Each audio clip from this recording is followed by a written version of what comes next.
Alors comme il te reste 2 jours ou 3 jours, tu vas essayer de te mettre en situation vraiment de performance et de compétition pour que tu puisses établir quel est le système le plus fiable, le plus solide possible.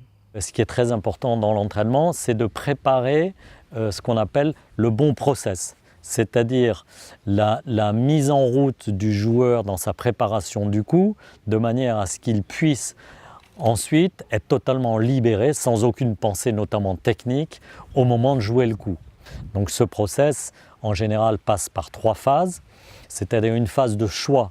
On travaille sur un choix de coup parfaitement clair, précis, parce que le problème du golf, c'est l'hésitation. Si ce choix n'est pas clair, c'est pas possible, il ne peut pas aller dans l'étape de préparation réelle, club en main, c'est-à-dire la routine, avec un swing d'essai ou pas de swing d'essai, ou dans cette routine, il va justement mettre en place sa clé, une clé sensitive ou visuelle de ce qu'il veut faire avec son club et son corps.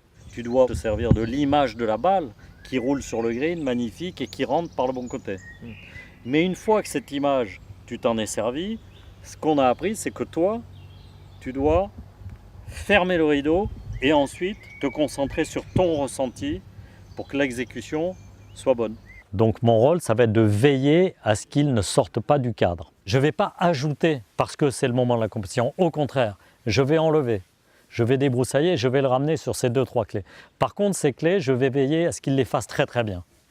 Il a 2-3 clés, ces 3 clés, il faut qu'il les fasse parfaitement bien à chaque fois sur chaque coup.